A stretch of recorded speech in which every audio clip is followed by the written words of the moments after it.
저는 이 말씀을 보면서, 다니엘을 보면서 뜻을 정하고 뜻에 따라 실천하는 다니엘이라고 하는 제목을 잡아놓고 다니엘이 어떤 뜻을 정하고 그 뜻에 따라 살아갔는가, 이 말씀을 보려고 하는 것인데요. 그것이 바로 우리가 함께 읽은 1장 8절, 6장 23절, 9장 3절에 기록이 되어져 있습니다. 뜻이라고 하는 것은 국어사전적으로 보면 이렇게 되어져 있습니다. 무엇을 바라거나 이루겠다고 속으로 품고 있는 마음. 무엇을 바라거나 이루겠다고 속으로 품고 있는 마음, 그것이 뜻이라고 합니다. 하나님에게도 뜻이 있으시겠지요. 예수님에게도 뜻이 있습니다. 우리에게도 뜻이 있습니다. 어렸을 때 가지는 장래 희망이 우리의 뜻이었기도 했습니다. 새해가 되기 전에 우리는 내년도에 어떤 삶을 살아가겠노라고 우리는 각오를 다짐합니다. 그것이 또한 뜻입니다. 우리는 수시로 계획을 세우고 또 원하는 것이 있습니다. 또 상부에서 윗사람이 또 어떤 지시한 것을 또 따라야 될 때가 있습니다. 이 모든 것들이 뜻이라고 이야기할 수 있을 것입니다. 지금 여러분들이 가지고 있는 뜻은 어떤 뜻입니까? 무엇을 바라고 무엇을 이루기를 원하여 마음에 품고 계십니까? 혹시 가장 걱정되는 것이 있다면 무엇입니까? 그것이 회복되기를 또 우리의 뜻 안에서 기대하고 있으시겠지요. 지금 우리 앞에 놓여져 있는 이 다니엘은 우리가 읽은 1장 8절 말씀에서 뜻을 정하였다고 기록하고 있습니다. 뜻을 정하였다. 무슨 뜻을 정하였는가? 그는 왕의 음식과 그가 마시는 포도주로 자기를 더럽히지 아니하리라. 왕이 주는 음식과 마시는 포도주로 자기의 몸을 더럽히지 않겠다라고 뜻을 정했습니다. 이때는 그렇습니다. 다니엘과 그의 세 친구가 왕의 시중을 드는 일을 하게 되어지는데, 그 왕은 이 환관장, 음식을 총관리하는 이 사람이 좋은 음식을 먹이게 하고 포도주도 마시게 하고, 그러나 다니엘은 그것을 다 거절하지요. 그리고는 이제 채식만 먹게 됩니다. 다니엘은 왕이 주는 음식과 그가 마시는 포도주 이것이 자기의 몸을 더럽힌다고 생각을 했습니다. 어떤 연유일까요? 우상 먹는 것들, 또 이방인들이 먹는 것들, 그런 것이었을까요? 다양하게 우리는 해석할 수 있겠습니다만은 음식과 포도주라고 하는 것은 우리의 육신을 위한 것이고요. 우리의 육신의 만족과 육신의 기쁨을 위한 것들입니다. 아마 다니엘은 그렇게 생각하지 않았을까? 이것이 뭐 이방인들이 먹는 음식이고 이방의 왕이 내는 음식이고 뭐 그런 것보다도 그는 결국 왕의 음식과 포도주를 거절하고 채식만 먹게 되어졌고요. 결국 뒷부분에 가서 보면 열흘 후에 그의 얼굴이 다른 소년들보다 더욱더 윤택하고 왕의 음식을 먹는 다른 소년들보다 더 좋아 보였다라고 15절에 기록하고 있는 것을 볼 수 있습니다.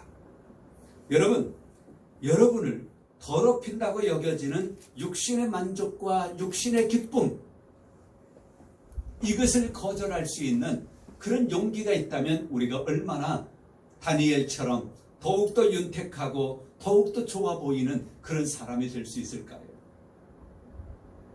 우리는 세상의 것들에 많이 심취되어져 있습니다. 눈이 갑니다. 귀가 쏠깃합니다. 마음이 가기도 합니다. 그러나 다니엘은 자기를 더럽힐 것이라고 생각하는 것을 거절할 수 있는 담대한 용기가 있었습니다. 자, 두 번째, 그는 어떤 뜻을 정했을까? 6장 23절에 보니까 왕이 심히 기뻐서 명하여 다니엘을 굴에서 올리라 하며 그들이 다니엘을 굴에서 올린지 그의 몸이 조금 더 상하지 아니하였으니 이는 그가 자기의 하나님을 믿음이었더라. 어떤 경우에서도 여호와 하나님을 믿겠노라고 하는 뜻을 정했습니다. 이 말씀의 배경은 그렇습니다. 이제 이 왕이, 다리오 왕이 120명의 방백들을 세워서 고장고장 마을을 관리 감독하게 만들어요. 그리고 3명의 총리를 세워서 또 그들을 관리하게 합니다. 그런데 이 3명의 총리 가운데 다니엘이 가장 으뜸 가는 거예요. 왕에게 총애를 받습니다. 그러다 보니까 이 방백들과 다른 총리들이, 야, 저놈 우리 백성도 아닌데 저놈을 어떻게 하면 골탕 먹일까 궁리를 하다가 모의한 것이, 왕 외에 다른 신이나 다른 사람에게 구하면 사자굴에 집어넣겠노라고 하는 조서를 만들어서 왕이 법령에 도장을 찍고 그것을 공포하게 만듭니다. 이것을 알고 있는 다니엘은 그럼에도 불구하고 자기의 집으로 들어가, 자기의 방으로 들어가 예루살렘을 향한 창문을 열어놓고 하루 3번씩 끊임없이 하나님 앞에 기도하는 것이지요. 결국은 발견되어져서 고발당하고 결국은 사자굴에 던져집니다. 그런데 왕은 이 다니엘을 총애하잖아요. 다른 총리보다, 다른 방백들보다, 누구보다 가장 으뜸되게 자기의 일을 도와주는 다니엘인지라 속으로는 큰 걱정이 되지요. 사자굴에 넣었다가 걱정이 돼서 다니엘을 보러 갑니다. 울면서, 다니엘아, 다니엘아. 다니엘은 그러나 아무 몸에 조금의 상함도 없이 그 사자굴에서 나오게 되어지는 것을 볼 수 있습니다. 그것에 대해서 6장 23절에 그렇게 말하는 거예요. 왕이 심히 기뻐서 명하여. 사자에게 먹잇감이 됐을 것 같은데 이 총애하는 이 다니엘이 멀쩡하니까 기뻐서 명하여 다니엘을 굴에서 올리라 하는데 그들이 다니엘을 굴에서 올렸습니다. 그런데 그의 몸이 조금 더 상하지 아니하였는데 이것은 그가 하나님을 믿었음이었더라. 하나님을 믿는 믿음을 가지고 있었기 때문에 그 뜻을 가지고 그의 가장 깊숙한 곳에 있는 그 뜻은 어떤 경우에도 여호와 하나님을 믿겠노라. 그 믿음을 가지고 있는 그 다니엘인지라 결국 거기서 아무 상함 없이 건져냄을 당하는 것을 볼 수 있습니다. 그렇습니다. 다니엘은 평생 하나님을 믿기로 뜻을 정하고 죽음 앞에서도 그 믿음을 따라 살아간 하나님의 사람이었습니다. 결국은 사자굴에 던져질 때에는 패한 것 같지요.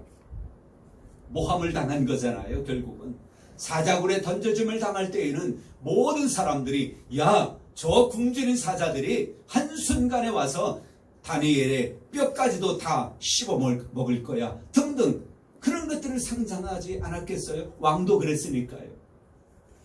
패한 것 같습니다. 진 것 같아요.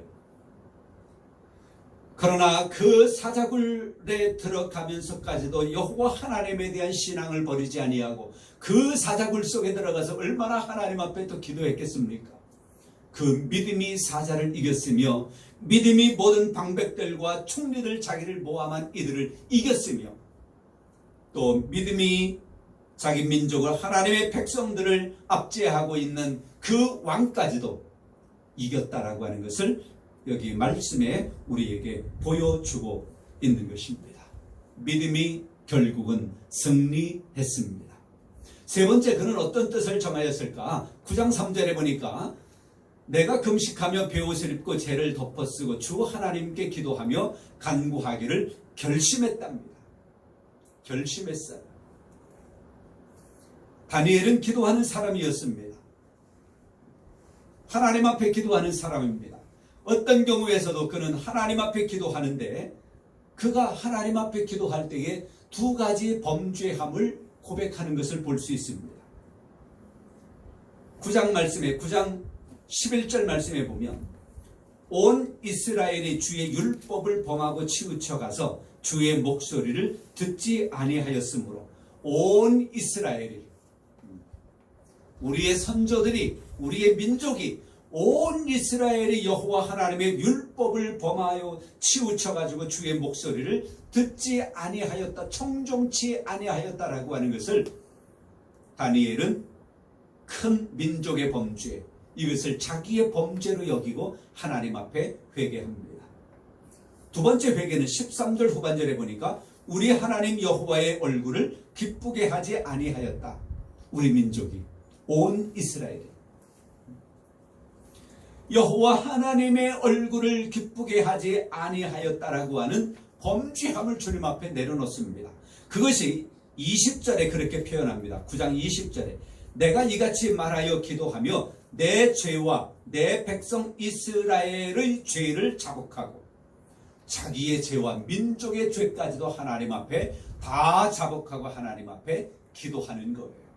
그랬을 때 어떤 결과가 주어지느냐, 이어지는 21절부터 쭉 말씀해 보면 가브리엘이, 사람이라고 이야기하는데 천사라고 이야기하기도 하고요, 가브리엘이 내려오는 거예요. 다니엘에게 오는데 뭐라고 이야기하느냐, 내가 기도할 즈음에 명령이 내렸으므로, 23절 곧 내가 기도를 시작할 즈음에 명령이 내렸으므로 이제 내게 알리러 왔느니라. 무슨 말이에요? 다니엘이 모든 죄를 자복하고 하나님 앞에 엎드려 기도할 그 즈음에 이미 하나님은 기도 응답을 주셨다는 거예요. 그래가지고 가브리엘에게, 야 가브리엘, 너 다니엘에게 가서 기도 응답됐다고, 이미 다 해결됐다고 이야기해. 이런 식으로 해가지고 가브리엘이 와서 그리 이야기하는 거예요.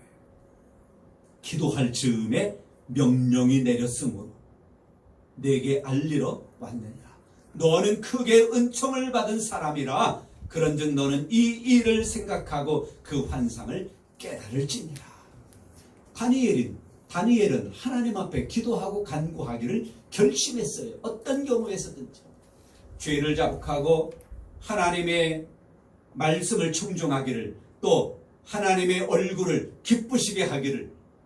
어떻게 하면 하나님의 얼굴을 기쁘게 할 수 있습니까? 기도하는 사람이었어요. 이런 뜻을 정했습니다. 한 가지 더 말씀드리면 9장 19절 말씀에 보면 이런 말씀이 있습니다. 주여 들으소서, 주여 용서하소서, 주여 귀를 기울이시고 행하소서, 지체하지 마옵소서. 제가 이 다니엘서를 이렇게 깊이 깨달을 때에 교회에서 그렇게 해본 적이 있어요. 우리 주여 삼창 하시지요. 그러면 주여 주여 주여 그리고 기도해. 근데 저는 주여 삼창을 이렇게 봤어요.